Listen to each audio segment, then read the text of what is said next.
Good morning and welcome to Tuesday's tips, and I'm going to be giving you two different tips this morning, and these both relate back to this piece that I've made here. Part 1 and part 2 is already on Instagram, so you should have seen that. So the first thing I'm just going to say to you is that, which you might not have picked up on the video if you've seen it, the two colours that I put over the background, this pink here and this darker colour, which is not as nearly like magenta, these are on my palette here, and obviously I wanted to make sure that they wouldn't clash and be too bright and bold for the background. So in order to achieve this, that was my portrait pink there, that was my magenta there. I used a little bit of both to get the lighter pink, which is lighter than this to start off for the bottom one.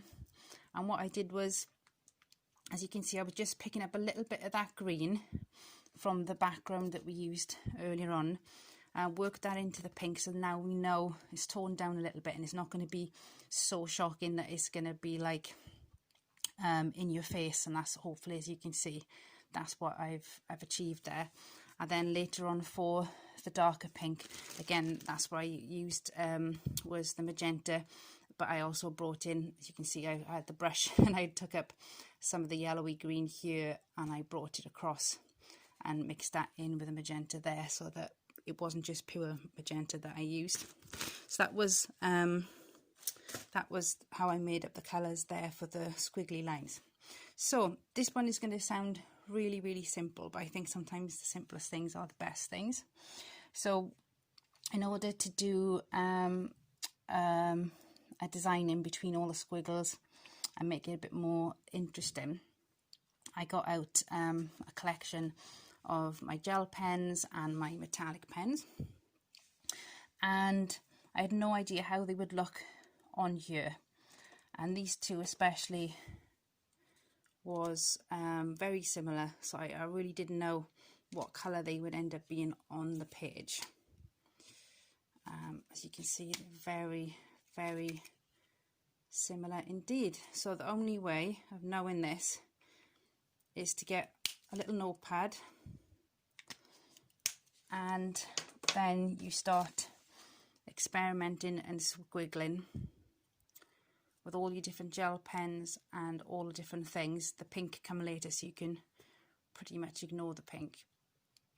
And then what I done was I put my notepad down on the desk, and the colours on the top, I actually put them in, that I'd squiggled on the top, I put them on top of here. The colours on the bottom, the darker colours, I put under my notepad. So as I was working, I kept that system.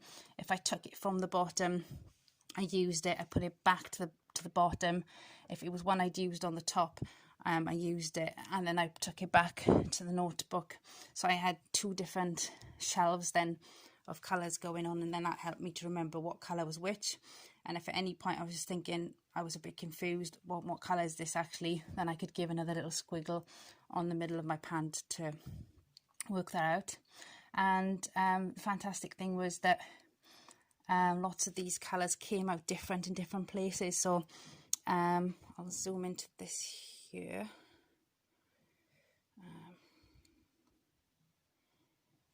So I'll move that forward a little bit.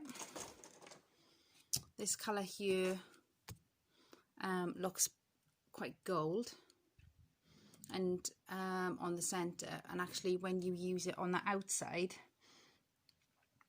it doesn't come out the same colour. Let me find it. It comes out more olivey colour. Let me turn this around, which is that corner there. So it was really good to just experiment with different colours and see how everything works out against different background colours and make something that will be interesting. And I thought I would use this, a yellow one, as an outline on the darker colours, only to find that it really didn't work at all. So then I had to scrap that and leave it. And then this morning I found I had one which was a bit more of a mustardy colour with a gold sparkle in it maybe. And as you can see, when I used it there at the bottom for those two as an outline there, it really does work. So I'm going to put some more of this in to some of the ones to make it just jump out a little bit more. So I hope that's helpful for you. If you've got any questions, you can come back to me. These are metallic pens. If I hadn't said that already, they are metallic pens, and also the gel pens just come in a massive pack, and they're really obviously easy to use once the paint is dry. I hope that's helpful, and if I haven't, you haven't read a message somewhere else in my post, then Happy New Year to you. Bye.